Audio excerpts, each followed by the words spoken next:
Bismillahirrahmanirrahim. Assalamualaikum warahmatullahi wabarakatuh.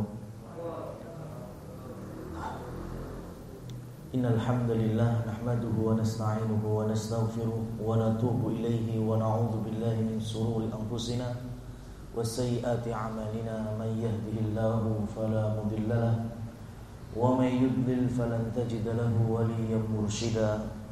Asyhadu an la ilaha illallah wahdahu la syarika lah wa asyhadu anna Muhammadan abduhu wa rasuluhu la nabiyya wa la rasula ba'da. Rabbi shrah li sadri wa yassir li amri wahlul 'uqdatam min lisani yafqahu qawli. Amma ba'du. Rekan-rekan sekalian yang dirahmati Allah Subhanahu wa taala, alhamdulillah kita bisa berkumpul untuk bermajelis ilmu, mengawali kegiatan aktivitas kita pada pagi hari ini. Tentu diselimuti dengan kenikmatan yang lain, yaitu turunnya hujan. Allahumma shayyiban nafi'an. Cuma pagi hari kemudian ada hujan, kipas di bawahnya kipas angin itu ya, setannya ya kipas-kipas masalahnya maksudnya. Untuk gawe semilir ya, kemudian ngelonat, ngelanut, agak ngantuk. Tapi tadi saudara kita moderator sudah memberikan lisensi bagi kami, kalau ada yang ngantuk ditegur. Dan ini bagian dari nasihat. Kalau pembahasan kita masih seputar ghibah, ini tidak masuk kategori ghibah. Ya, kalau ada yang ngantuk, mas, bangun mas, ambil wudhu. Ya itu jangan kemudian ustadznya ghibah. Enggak ghibah wong sakmene akeh wong ya. Ya. Ma'asyiral muslimin, rekan-rekan sekalian wal muslimat rahimani wa rahimakumullah. Kita akan melanjutkan salah satu dosa besar yang itu mampu mengotori hati kita, berawal dari lisan kita sendiri, yaitu dosa ghibah. Sebagaimana kemarin telah kita kaji bareng-bareng, di mana Allah berfirman di dalam surat Al-Hujuratnya, ya ayyuhalladzina amanu ijtanibu katsiran minadh-dhanni inna ba'dadh-dhanni itsmun wala tajassasu wala yakhtab ba'dukum ba'dha. Wahai orang-orang yang beriman, maka janganlah kalian senang, maka jauhilah yang namanya saling mencari-cari kesalahan, suudzon. Dan janganlah kalian saling mengghibai satu sama lain. Ayuhib ahadukum an ya'kula lahma akhihi maitan fakarihtumu wattaqullaha innallaha tawwabur rahim. Tidakkah kalian benci atau memang kalian suka ketika ada bangkai, daging bangkai itu kalian makan? Dan kita ketika ghibah itu seperti halnya kita memakan daging bangkai saudara kita sendiri, dan itu pasti kita benci dan orang lain benci. Wattaqullah, maka bertakwalah kepada Allah Subhanahu wa taala.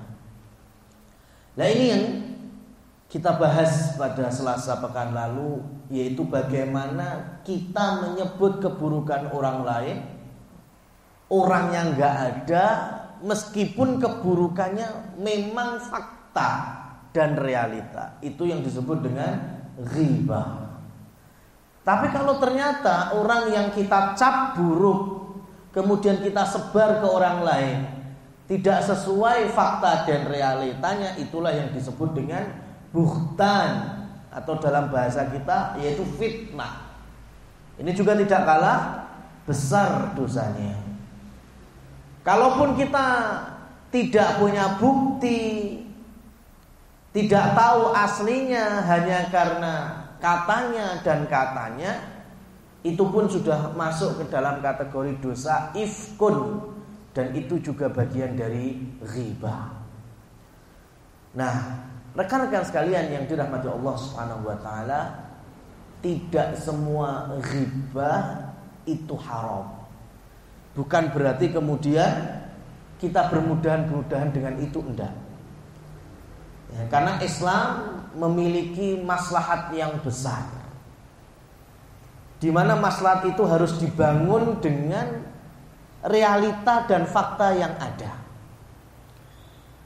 Dan realita enggak semuanya pasti baik, ada kalanya buruk. Seperti hanya ketika kita menjadi seorang hakim, kemudian seorang wali dari anak-anak, ya, orang tua, ketika harus mengadili, harus menghukumi, harus menerima kenyataan, ya, dan itu berangkat dari keburukan. Namanya hukuman itu kan biasanya diambil dari kesalahan. Dari mana kita tahu? Bisa jadi kita melihat sendiri, bisa jadi kita mendapatkan laporan. Nah, oleh karenanya hari ini kita akan mencoba mengambil di poin-poin apa saja ghibah diperbolehkan. Ya, berarti terangkat hukum haramnya. Yang pertama, yang paling penting yaitu terkait dengan at-tadhallum, yaitu mengangkat sebuah kezaliman. Maksudnya ada korban kezaliman, kemudian melapor kepada pihak yang berwenang atau pihak yang berwajib, atau mungkin sampai di level di tingkat pengadilan. Kalau di tingkat awal mungkin ada tim penyidik, ya, kemudian nanti sampai hakim, ya, dia akan melaporkan. Contohnya ada orang kemalingan, ada orang dibegal, atau ada istri kena KDRT, disiksa sama suaminya. Lapor dia ke tim penyidik atau di pengadilan di depan Pak Hakim, ya, kemudian bilang, saya minta keadilan, saya telah dizalimi, pipi saya ditampar, kepala saya, rambut saya dijambak-jambak, bahkan saya pun didorong sampai jatuh. Ya. Siapa yang melakukan itu? Wah, saya nggak enak Pak Hakim, nanti kalau saya cerita ghibah jatuhnya. Nah, itu nggak bisa seperti itu. Ya, itu boleh dibuka segala celah dan cacat di dalam koridor kezalimannya. Ya. Ketika hakim bertanya siapa yang melakukan, ceritakan. Jadi gini Pak Hakim, suami saya itu memang punya emosi yang cepat naik, temperamental, suka memukul saya setiap hari, 2 hari sekali. Saya berlaku kesalahan dikit aja langsung ditampar, langsung lecehkan kehormatan saya, dihina saya. Nah, ini bukan ghibah ini. Ini untuk apa? Mencari keadilan, mengangkat sebuah kezaliman. Ini boleh semacam ini. Ini bukan ghibah yang dilarang. Ya. Tapi sampai batasan mana? Sampai batasan ya si pelaku atau tersangka itu. Tidak boleh kemudian nyeret-nyeret orang lain. Ya. Bisa. Nyeret-nyeret orang lain itu bisa. Ketika hakimnya tanya, gimana? Ya, kok ibu bisa sampai bengep, ya biru semua seperti ini? Ya, saya ini ya ditampar sama suami saya. Ya, suami saya memang kejam. Ya, setiap hari itu jarang di rumah. Dia itu malah sukanya di tempat lain. Bahkan dengar-dengar ya Pak Hakim ya, dia itu sudah punya wanita simpanan. Ya, wanita simpanannya itu orang sini juga Pak Hakim. Saya tahu orangnya, cuma ya belum bisa memastikan. Ya, wanita simpanannya nggak cuma satu, kadang dua. Ya, nah, padahal dia sedang mengangkat kedolimannya, yaitu ketika ada cedera dalam tubuhnya. Mungkin dari tamparan atau dorongan. Itu kan yang dicari keadilannya. Nyampu sampai merembet-merembet ya. Ada wanita-wanita yang lain juga. Selesaikan dulu satu persatu ini. Kalau nanti ada kasus yang lain terkait dengan perzinahan ya, nanti bisa diajukan lagi. Buka aib dalam hal ini lagi. Itu bukan ghibah. Nah, ini yang pertama, yaitu at-tadhallum. Ini dibenarkan di dalam syariat. Yang berikutnya, turunan dari at-tadhallum yaitu kemaksiatan yang itu betul-betul terang-terangan. Istilah lainnya yaitu al-mujahirun. Ya, al-mujahirun itu orang-orang melakukan kemaksiatan secara terang-terangan, tidak ada rasa malu, tanpa ada rasa bersalah. Contohnya di perempatan jalan mendem bareng. Ada 5 orang, 6 orang. Lah, ada warga yang lihat. Warga ini kemudian melaporkan ke RT atau RW. Ya, Pak RT, di perempatan situ ada orang-orang lagi mendem bareng. Saya nggak tahu warga sini atau bukan. Jumlahnya ada sekitar 5 orang. Ya, ini sedang menceritakan keburukan atau tidak? Sedang menceritakan keburukan. Ya, tapi dicari untuk kemaslahatan, untuk keadilan tadi. Karena itu kezaliman, kemaksiatan yang dilakukan secara terang-terangan. Ini bukan ghibah. Ya, meskipun hari ini dikenal dengan istilah apa?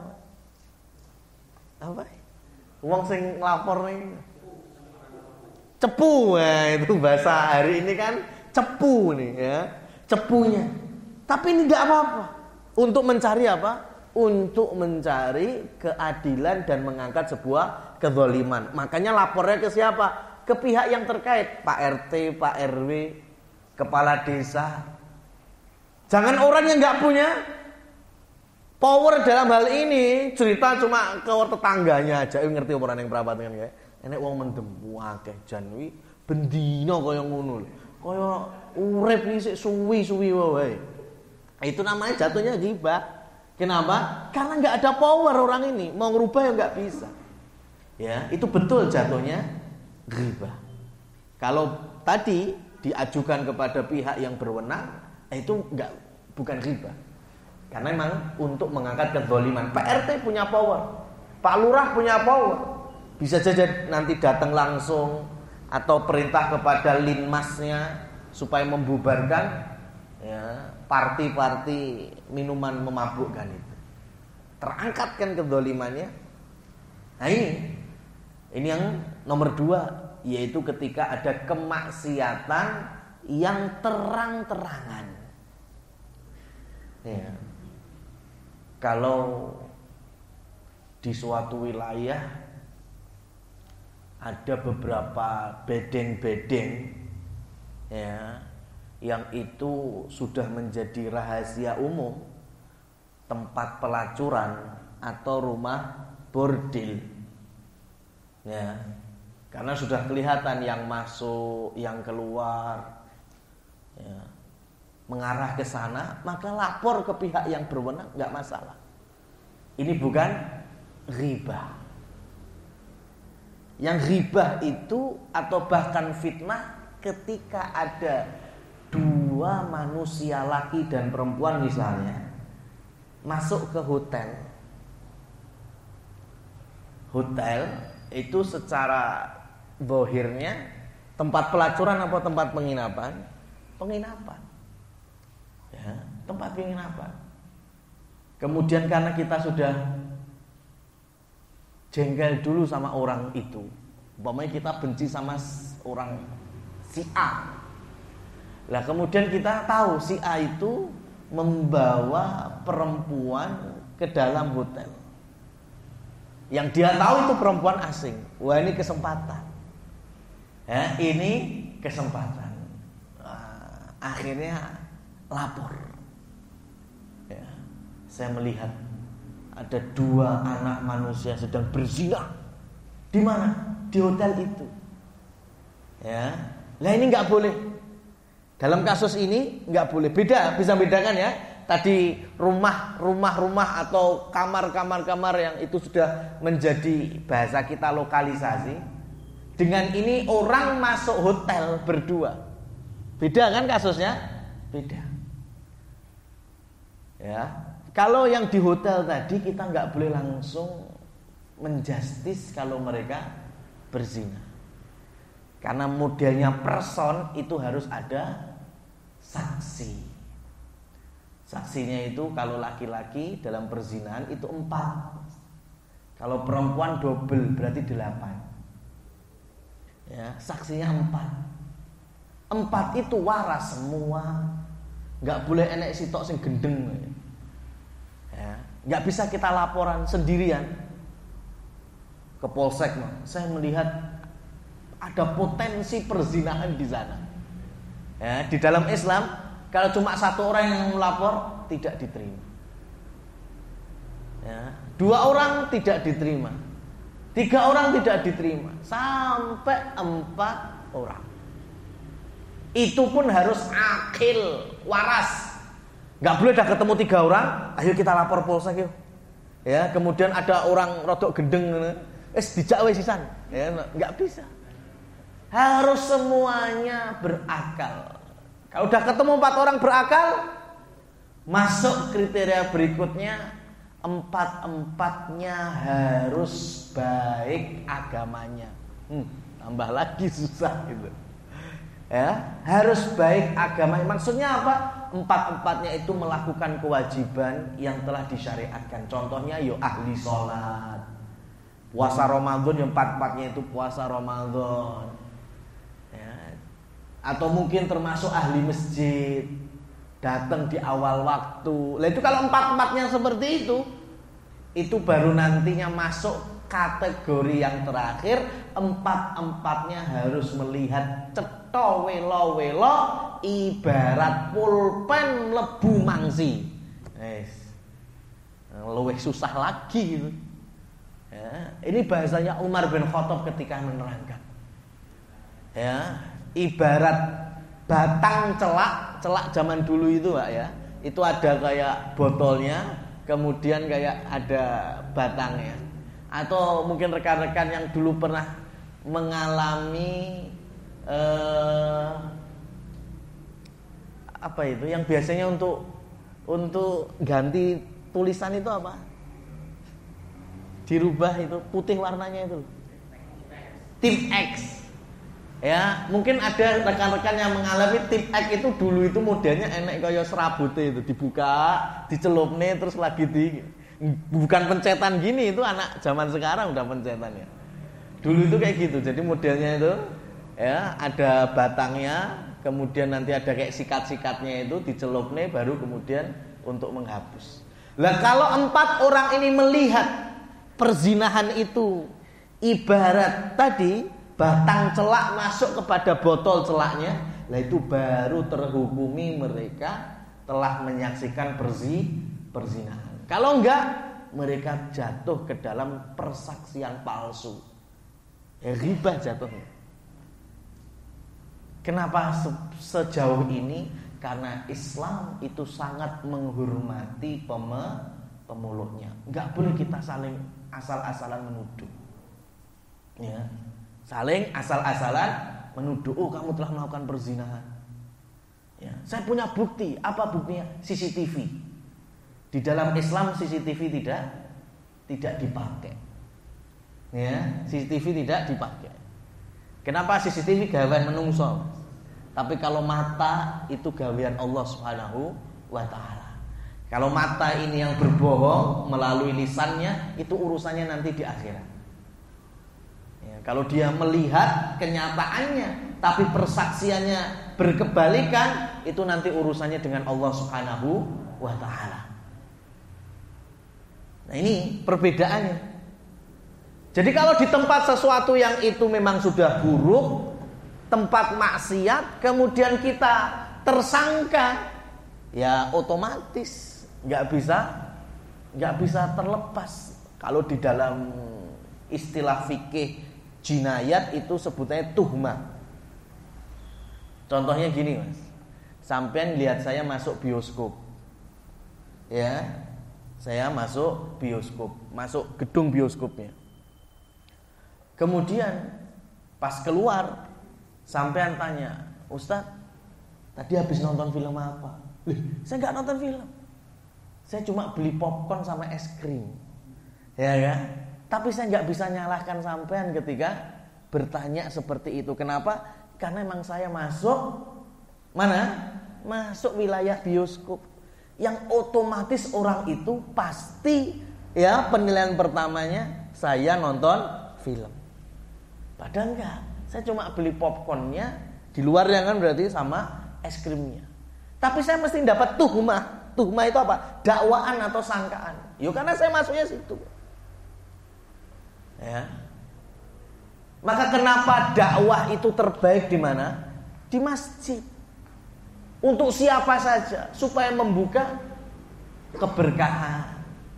Ya, supaya membuka rahmat Allah. Ya, bukannya kemudian tidak boleh kita ini berdakwah di tempat-tempat maksiat. Tapi hati-hati, fitnahnya mesti lebih muncul. Ya, umpamanya kajian di karaoke, ya kan, di tempat karaoke. Kemudian piye toh ngisi kajian di karaoke? Wajar apa enggak, Mas? Wajar. Ya yang ngisi, lu saya di karaoke itu enggak karaokean, saya kajian. Ya kan? Saya itu kajian. Yo enggak bisa. Dakwaan itu enggak mungkin hilang. Kenapa? Karena memang ada di tempat yang maksiat. Maka kita harus memiliki adab membawa ayat Allah, ya, membawa hadis-hadis Rasul Sallallahu Alaihi Wasallam. Maka jangan dibawa di tempat-tempat yang di sana ada kemaksiatan. Ya. Bawa orang-orang ahli maksiat itu ke masjid. Ya. Bawa orang-orang ahli maksiat itu ke tempat-tempat yang bukan rumah-rumah mereka. Ya. Mungkin kalau di kantor umum tidak masalah, ya itu malah bagus. Selain masjid, di tempat-tempat umum, di lapangan umum. Ya, jangan identik di tempat-tempat yang situ memang banyak setannya. Ya, maka fitnah dalam dakwahnya itu mesti muncul. Ya, jangan salahkan orang yang mendakwanya, karena ada di tengah-tengah kemaksiatan yang ada. Nah, rekan-rekan sekalian yang dirahmati Allah Subhanahu wa taala, berikutnya adalah selain tadi mengangkat kedzaliman, yaitu mencari maslahat. Mencari maslahat itu berarti ceritanya kepada orang yang kita yakini mampu membawa maslahat. Dalilnya yaitu peristiwa ketika Hindun, istrinya Abu Sufyan. Abu Sufyan saat itu masih dengan karakter pelit. Ya, suami tapi pelit. Maka Hindun mendatangi Rasul Sallallahu Alaihi Wasallam, "Ya Rasulullah, saya itu tidak cukup nafkah yang diberikan oleh Abu Sufyan. Kemudian saya tahu Abu Sufyan itu punya harta yang lebih, tapi dia pelit kepada saya. Apa yang harus aku lakukan?" Nah, ini tanyanya ke siapa? Rasul. Hindun sedang membawa keburukan suaminya, tapi ini enggak dinilai sebagai ghibah, karena mencari solusi. Dan kemudian Rasul menjawab, "Ambillah dari harta suamimu tanpa sepengetahuanmu, secukupnya untuk nafkah harianmu dan anak-anakmu." Nah, ini berarti ngambil uang dari dompet suami tanpa sepengetahuannya, boleh apa enggak? Ibu-ibu, mbak-mbak bilangnya boleh gitu ya. Boleh dengan catatan tadi. Boleh dengan catatan tadi. Yang pertama, ngambil secukupnya dari nafkah yang kurang atau sama sekali tidak dinafkahi. Ambil secukupnya. Secukupnya itu secukupnya dalam istilah primer. Makan, minum, kebutuhan pokok sudah, yaitu yang dihalalkan tanpa sepengetahuan suami. Ya, ini nguntit tapi nguntit yang dibolehkan. Jangan nguntit untuk beli kaplingan, ya itu beda ceritanya. Ya kan? Saya ngambil sebagian dari harta suami saya. Ya, saya ambil ATM-nya, saya kemudian saya ke mesin ATM, saya buat beli emas. Ya, padahal itu bukan kebutuhan pokok. Ya, ini namanya maling tetap. Ya, ini tetap namanya maling. Lah bagaimana kebutuhan itu dinilai? Ya urafnya. Adatnya kebutuhan pokok kita berapa? Mungkin hari ini bisa kita artikan dengan istilah UMR ya, atau yang sejenisnya. Kalau ternyata hariannya, pekanannya atau bulanannya ya, kebutuhan di masa ini, mosok suami ngasih untuk istri dan anak-anaknya sebulan 200.000, anggap sepekan 50.000, itu jelas gak cukup ya. Mau diutak-atik seperti apa kan gak cukup. Mungkin istrinya merasa cukup di angka 500.000, berarti dia boleh mengambil 300.000 tanpa sepengetahuan suami. Mungkin istri memiliki hitung-hitungan cukupnya sebulan itu 700.000, berarti ketika suami ngasih cuma 200.000, istri boleh mengambil 500.000 tanpa sepengetahuan suami. Itu kalau suaminya pelit, dalam arti duit tapi mang pelit. Beda ceritanya suaminya ngasih 200.000, ya cen kuwi duit piye nek. Ya kan? Sampeyan arep nyolong apa terus. Ya. Jadi ini dibolehkan untuk mencari maslahat. Ke siapa? Ke orang yang punya power untuk membenahi. Dalam hadis-hadis jelas Rasulullah Shallallahu Alaihi Wasallam,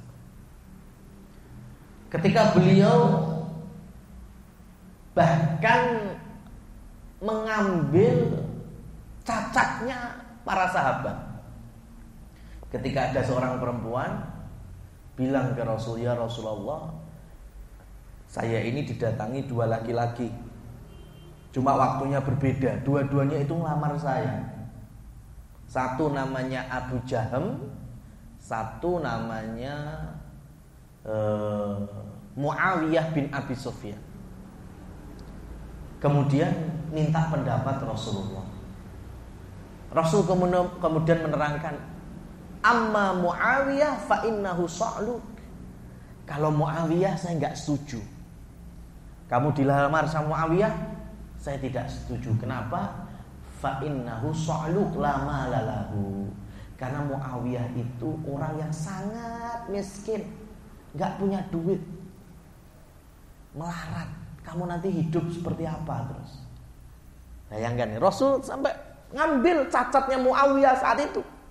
Rasul hidup tuh Muawiyah melarat semelarat-melaratnya, Pak.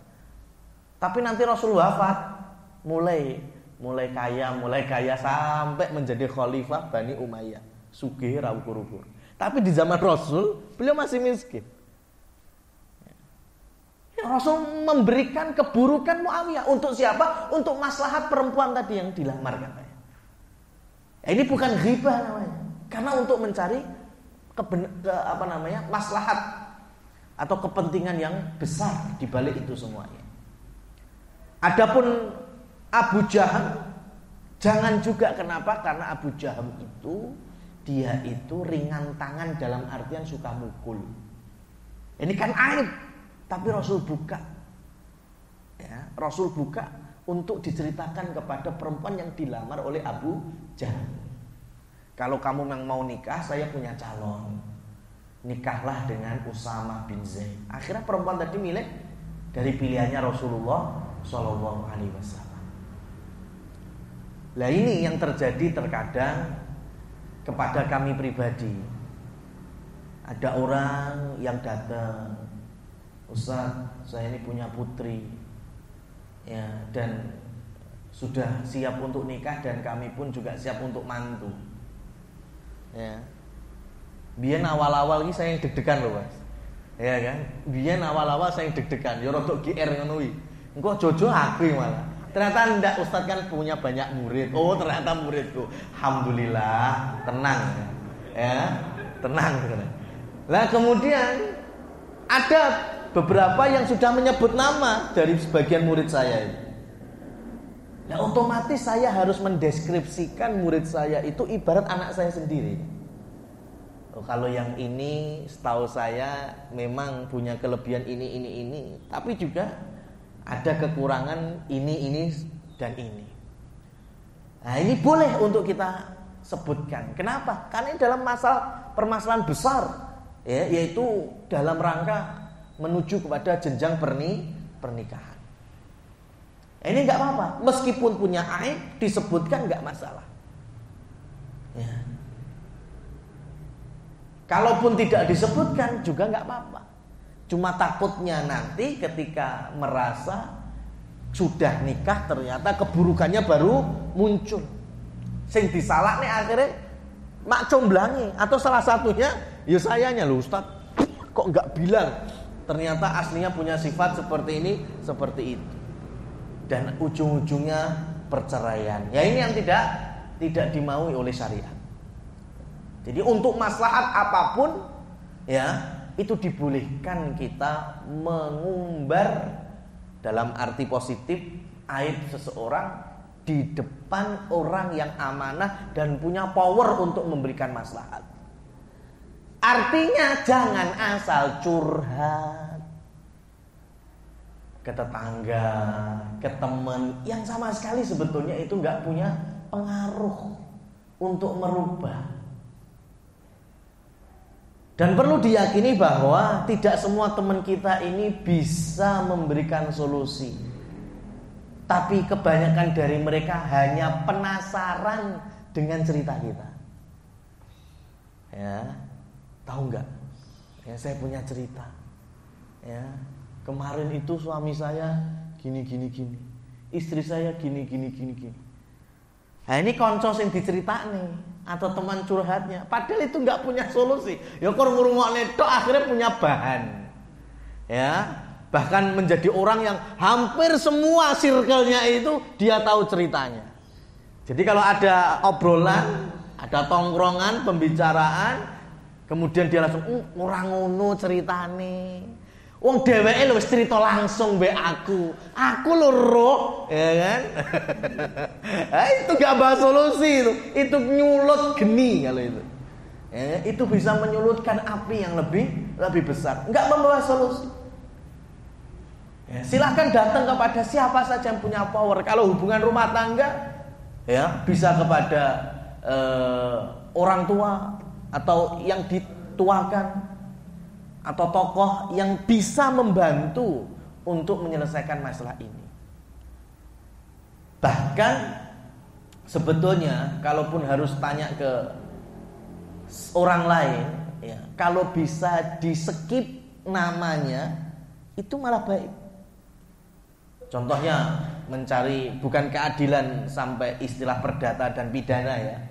Anggaplah kalau datang ke ustadz mamanya, ya, ke salah satu ustadz yang mungkin secara usia sangat berpengalaman, ya, terus amanah, dinilai bisa menyelesaikan masalah, itu sebetulnya kalau nggak perlu dibawakan nama dan status itu nggak masalah sebetulnya. Yang penting kan kunci dari permasalahannya kan, solusinya. Contohnya, Ustadz, saya ini lagi pengen jawaban. Kalau ada orang, ya contohnya istri saja, dizolimi suaminya, ya nggak nyebut, padahal yang dimaksud istri udah dewe, sing dimaksud suami ya bojone dewe, ya, tapi dia menutup itu, seakan-akan ya ada istri, mbuh sopo, kemudian dizolimi suami, mbuh sopo, Ya, kemudian diceritakan kronologinya, permasalahannya, kemudian minta pendapat bagaimana solusinya. Ini nggak masalah sebetulnya.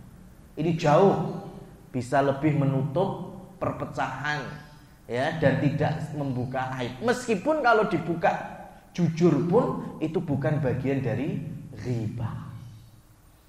Nah, ini yang nomor keberapa ini? Kedua atau ketiga? Kemudian yang terakhir, ghibah yang diperbolehkan yaitu litafsir,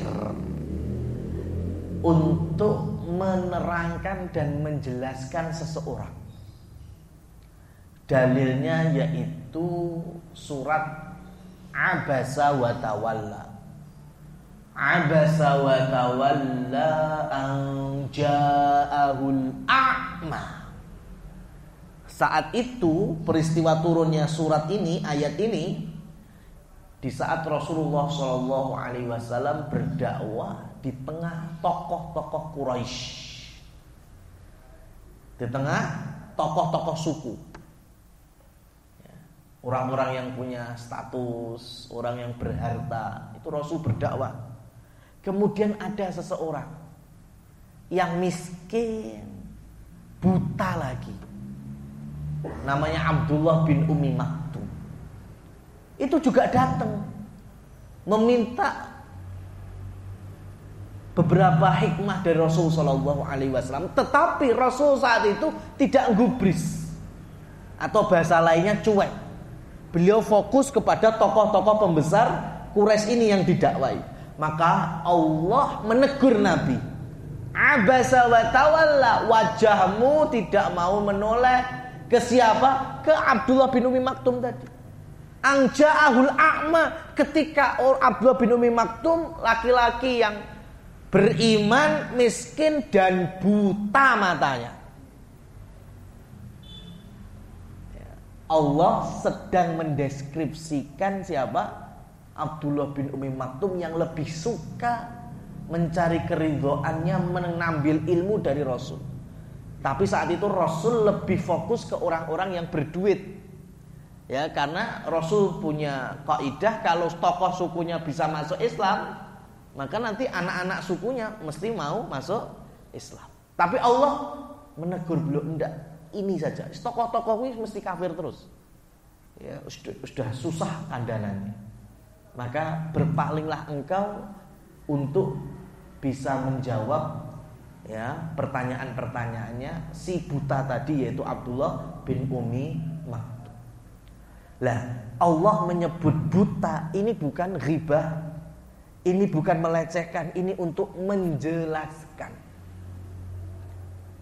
Ya, jadi kalau umpama ada orang bertanya dengan sampean, ya, di rumah atau di lingkungan RT itu ada namanya Johan 2. Ada nama Johan itu 2 orang, Mas.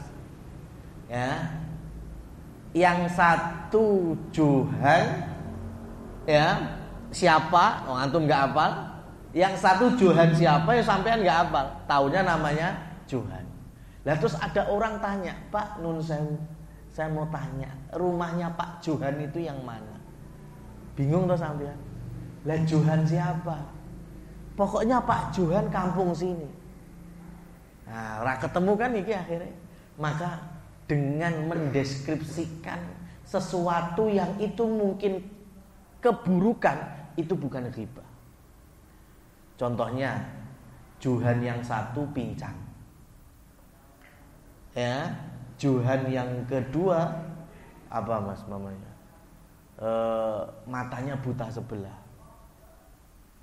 Lah itu kemudian sampean bawa ke orang yang tadi mau bertamu, Johan yang sampean maksud siapa?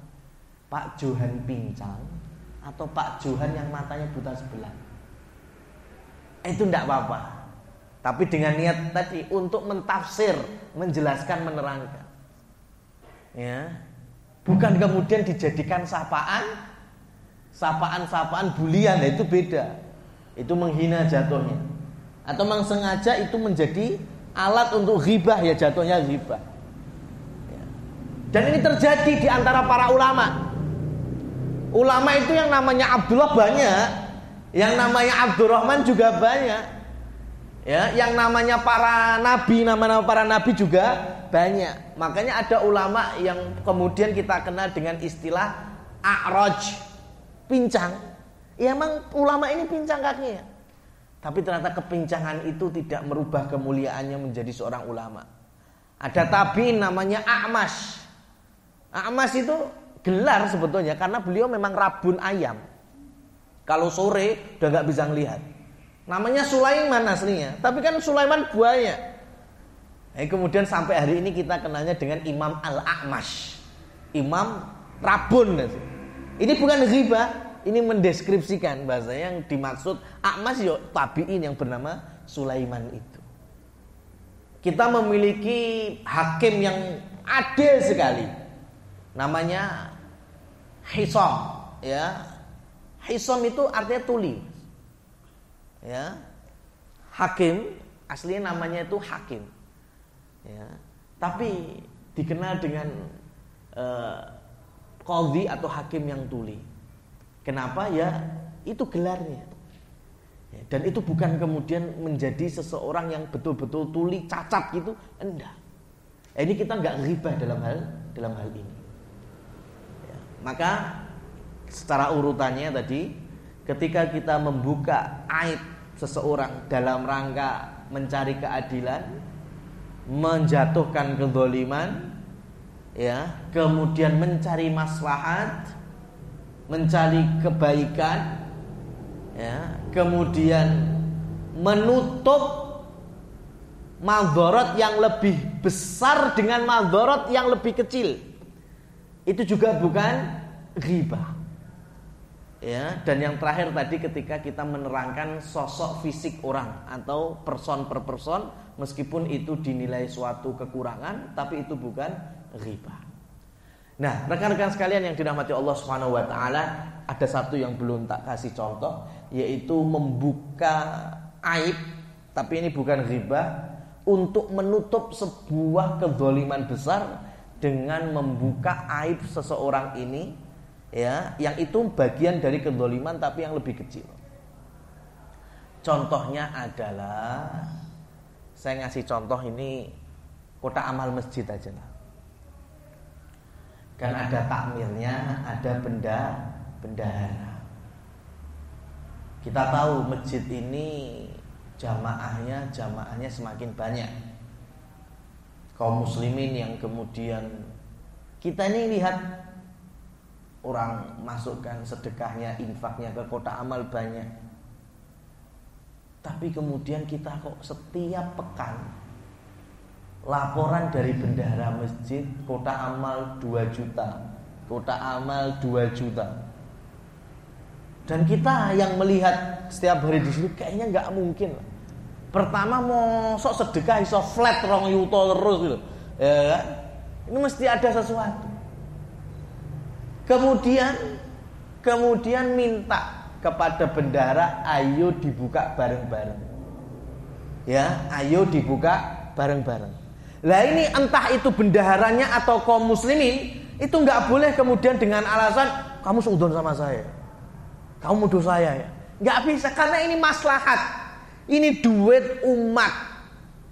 Ya, ketika ada apa istilahnya, sesuatu yang aneh, tidak sewajarnya, maka karena kita ini hanya amanah, bendahara itu hanya dikasih amanah, bukan milik pribadi kan, kotak amal itu. Begitu juga kaum muslimin, jangan titik-titik tabayun dulu, ya. Iya tabayun itu betul, tapi kalau maslahat umat itu bukan tabayun. Ya wes ayo dibuka bareng-bareng, itu solusinya. Itu solusinya. Ketika dibuka biak, ternyata pekan ini 4 juta, ya, pekan berikutnya 5 juta, ya, pekan berikutnya bisa 4,5 juta.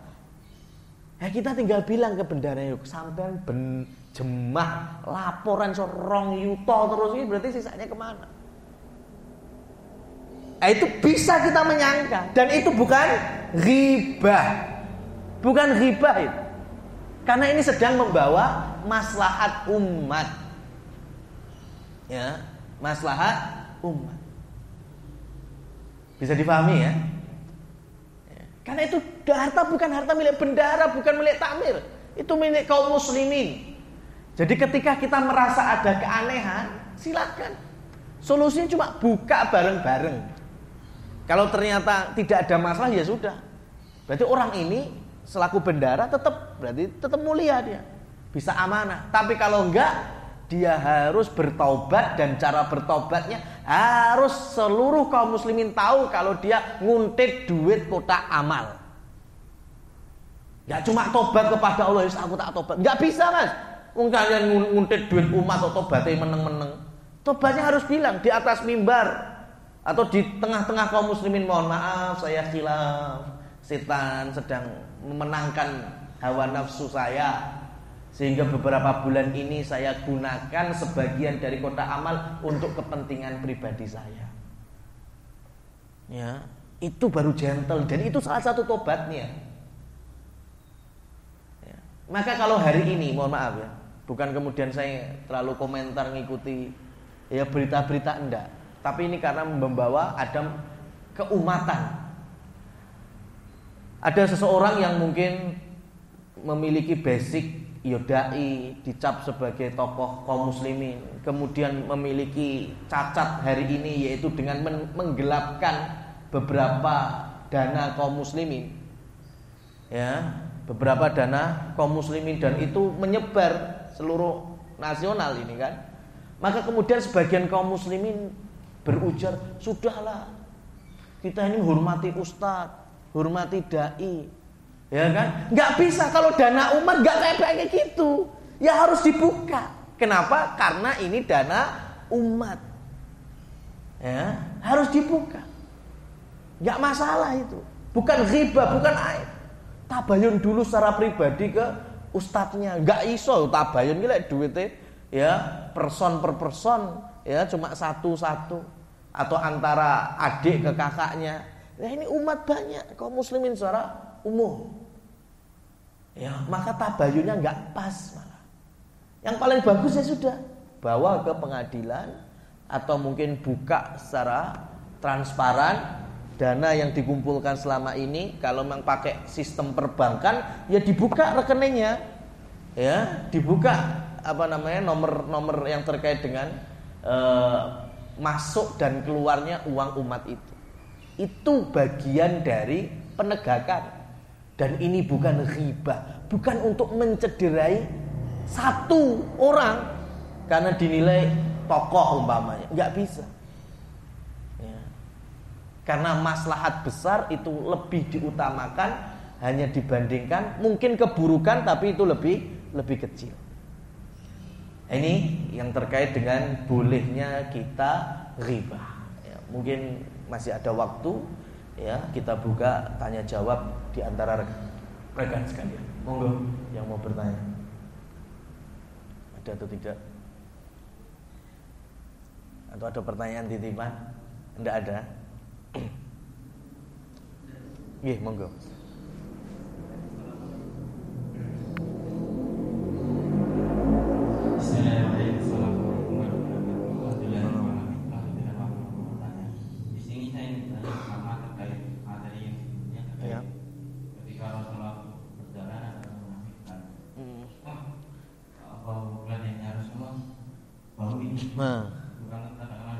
Ya.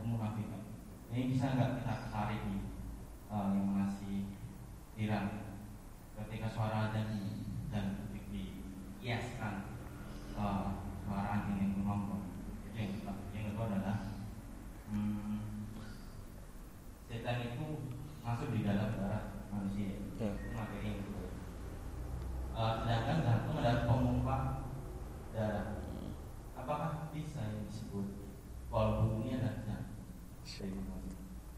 Masya Allah, bagus sekali.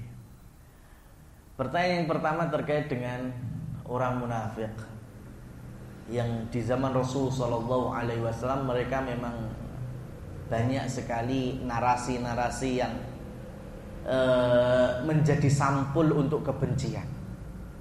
Ya, seperti hanya ungkapan mereka ketika Rasul berjalan, menggunakan keledai, dan para sahabat ada yang menunggang keledai, kuda dan lain seterusnya. Mereka katakan keledainya Rasul adalah beraroma busuk. Ya, padahal yang dimaksud aslinya bukan keledainya itu. Memang niatnya untuk mengejek dan menghina Rasul dan para sahabat. Ya. Dan kalau di hadapan Rasul sendiri mereka bersumpah kebaikan.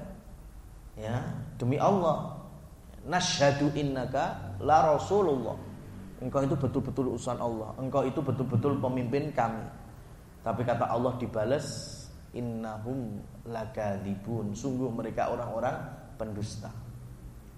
Artinya di sini ketika orang munafik melalui lisannya menghina, ya, menghina agama Islam, ya, sebetulnya yang dihina itu, kalau hari ini contohnya ya, ada orang ketika sergap ke masjid dibilang sok alim, wis mambu lemah, ya kan? Orang tua sergap ke masjid dibilang memang udah bau tanah itu, ya, masya Allah. Ini sebetulnya bukan person itu ketarik sampai syariat itu sendiri.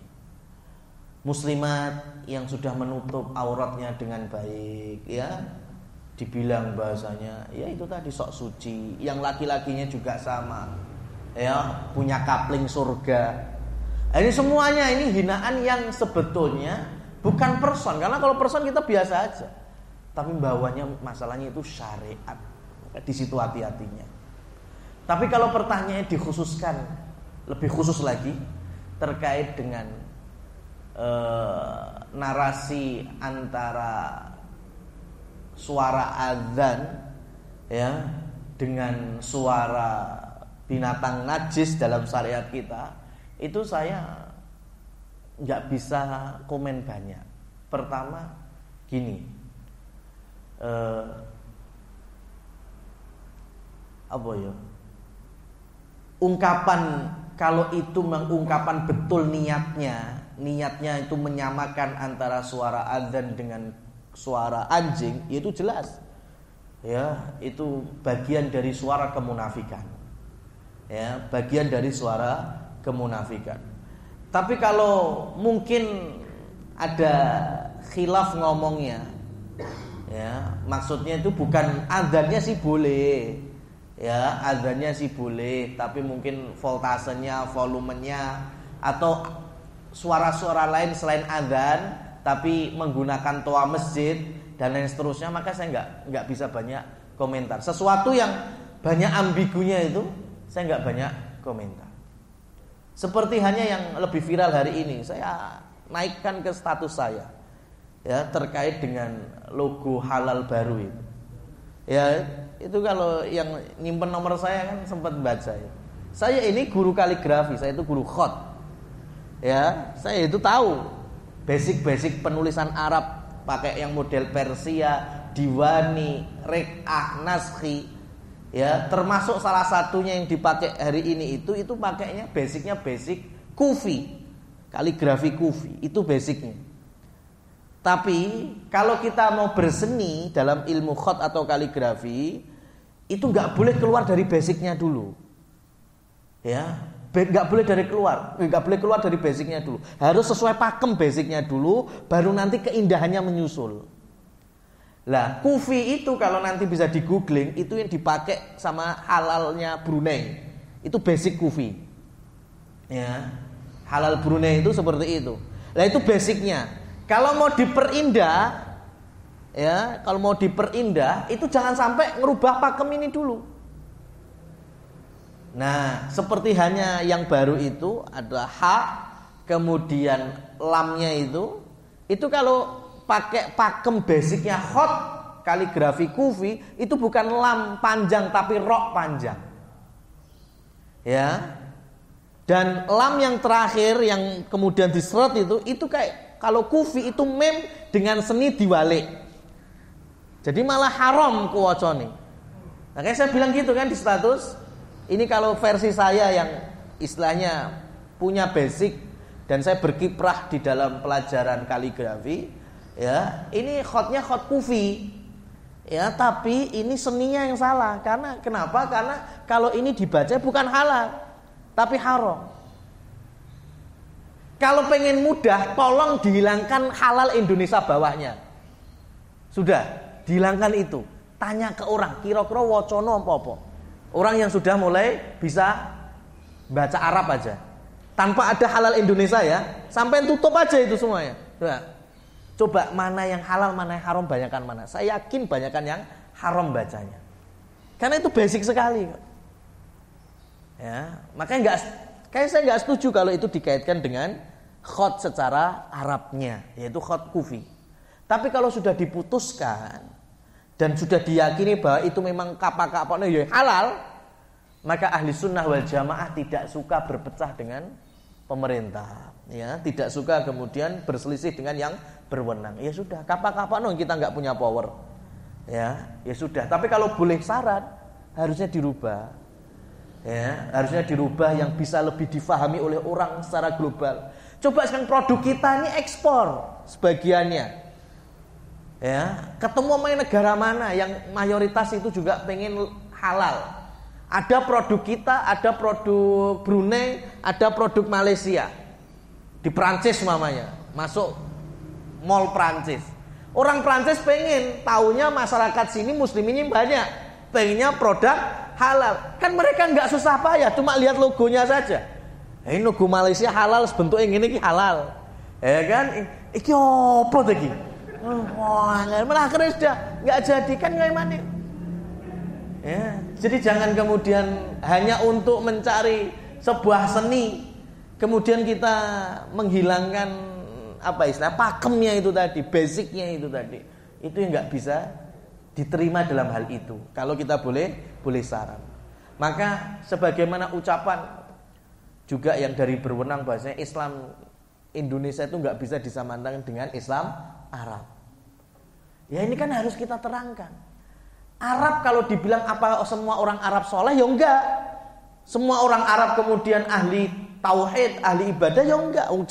Jangan zaman sekarang, zaman Nabi ada Abu Lahab, Abu Jahal. Tapi kalau yang dimaksud ini narasinya adalah supaya kita muslimin Indonesia menjauhkan Islam dari sumbernya yaitu Arab. Quran berbahasa Arab, Nabi diturunkan di bangsa Arab, hadis-hadisnya berbahasa Arab. Nah, niatnya ini supaya menjauhkan kaum muslimin Indonesia dari sumber asli agamanya. Lah ini yang kita juga tidak mungkin terima. Ya wis Mas, sampean rubah Islam iki agama Islam ki bahasa apa? Bahasa Arab ya. Gak gelem Arab. Terjemahno wis. Islam terjemahannya apa? Selamat, keselamatan. Wong selamat yo bahasa Arab ya, salamatun. Ngimpor juga itu dari bahasa Arab. Lah kok mau nggak mau didekatkan dengan Arab? Mau pakai apa lagi? Berserah diri. Islam agama yang patuh tunduk berserah diri. Serah itu kata dasar Indonesianya. Itu pun ngimpor bahasa Arab. Sarohun. Maka nggak bisa kita memisahkan dari Arab. Supaya nggak ada tulisan ketok tulisan Arab, akhirnya diutak-atik seperti itu. Lah itu yang kalau boleh mengkritisi itu yang kita kritisi. Tapi ya kembali kepada akidah Ahlussunnah wal Jamaah. Ya, kalau itu sudah menjadi keputusan, maka kita tidak mungkin membuat sesuatu yang lebih madharat besar hanya karena sesuatu yang mungkin lebih kecil madharatnya kalau kita biarkan atau bahasa kita ben ngabar ngono wae. Wallahu a'lam bissawab. Wabillahi taufiq wal hidayah. Wassalamualaikum warahmatullahi wabarakatuh.